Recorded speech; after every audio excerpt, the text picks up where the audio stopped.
Sa karon nga liwat naman nga ginapatuman ang local public transport route plan sang Iloilo City. Palamangkutano naman kung ano ang matabo sa mga public utility vehicle na gikan sa Kabanohanan. Ilabi na gina mga first town POJ nga ginapahanugutan nga magsulod sa Iloilo City. Ini ang gintalakay sa mga opisyal sang syudad kag probinsya sa isa ka pagsinapol. Kumusta naman bala ang ginabalay sang Iloilo Province nga LPTRP? Ini ang tutukan ta sang spotlight. Sa sining mga tinion, makaupod tang Provincial Planning and Development Officer sang Province of Iloilo para kamustahon ang pagpanghanda sa LPTRP sang probinsya sang Iloilo, si Mr. Mario Nilios. Good morning, sir. Kag-welcome sa GMA Regional TV Early Edition. Ay, good morning, Sen. Good morning sa imong televiewers sa subong aga. Good morning. Sir, sa di na kita subong sa aton ginapreparar nga local public transport route plan sang probinsya sang Iloilo. Okay, so sa nahibaluan naton subong, actually ang syudad full implementation na sila sang ilang transport route plan, no? But of course, there is a side sang province bali in the process of approval pa, no? Kaya ara na sa LTFRB ang iya sang province.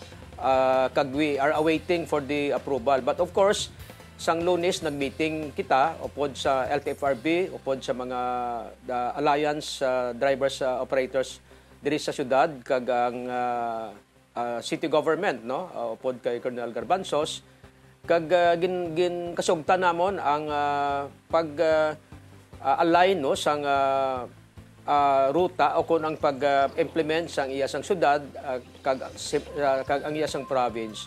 So ang amon nga agreement is that samtang nga wala pa ma-approve ang province, ang ginkasugtan naton namon sa participants naton sa aton stakeholders tupod sa syudad nga i-allow nila ang pagpasulod sang first town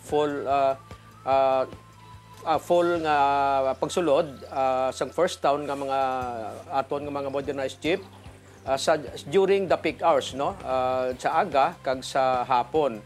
Bali 100% ang aton nga mga salakyan nga modernized jeep kag ang mga consolidated pagsulod sa syudad.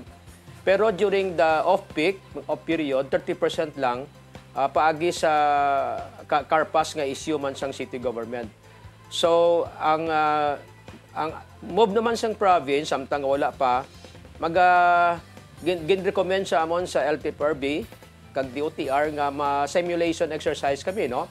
Ang butang balon, kay may plano kami, ara na nabutang ang mga ruta, kag ang mga fleet size, ang obrahon sang province, i-actual simulate naton ini, para mabalaan naton kung ang plano namon more or less nagakaigo sa aktual nga sitwasyon, no? So ang agreement namon sometime first week of February, simulation kami sa bilog nga probinsya kag kung ano ang amon nga findings, ano ang amon nga recommendation, amo na ang ibutang namon sa plano, no? Kung ang amon nga simulation insakto sa plano, so wala na kinahanglan revision, pero kung may gamay nga modification, iliwaton naton ina kag amo ina ang final naton nga submit sa LTFRB. So ang mapasalig lang naton sa aton pumuluyo sa aton riding public nga na istoryahan ini sang syudad kag probinsya kag may mga agreement kita, no, partisina. So ang amon nga agreement again is that isa lang kami ka mag-communicate sa aton mga riding public kag mga stakeholders para nga at least kung ano ang informasyon nga ara sa amon sa probinsya, amo man na ang ara sa syudad sa Iloilo. So gani ginapangabay lang naton ang mga riding public naton, ang mga stakeholders naton, no, paagi kay Governor Toto Defensor nga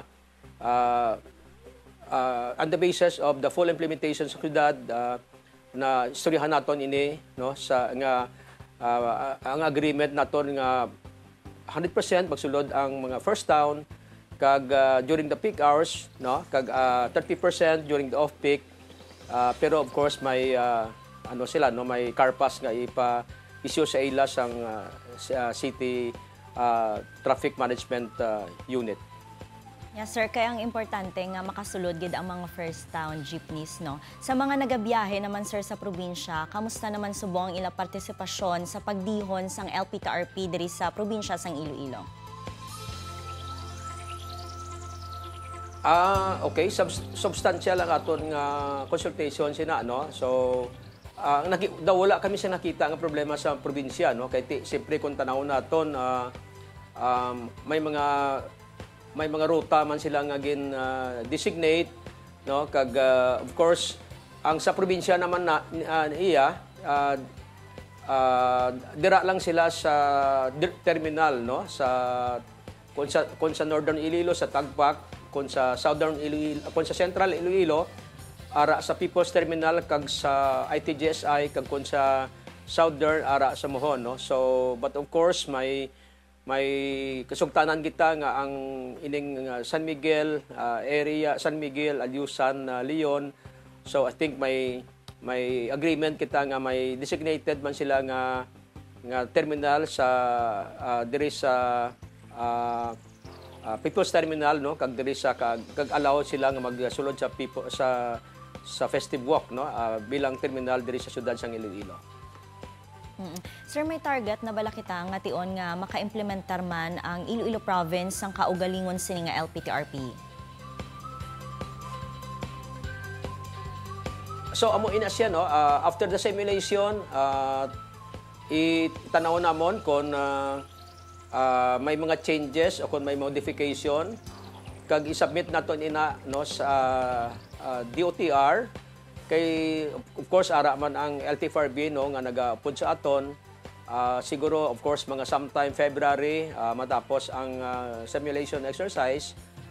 So masubmit na naton ang final gid, no, because ang amuni ang recommendation sang DOTR nga at least kami mag-implement based on our transport route plan, itanawan gid namon, no, i-practiceon gid namon sa kalye kung whether ang plano amo gid na ang insakto nga sitwasyon sa mga aton dalanon. Amo na ang chronology sang pag-implement sang transport route plan sa province of Iloilo. Alright, kabay pa nga matapos gilayon ang local public transport route plan sa province of Iloilo. Thank you very much, Sir Mario Nilios, sa probinsya sang Iloilo. Thank you very much, gid kag mayong aga sa tanan.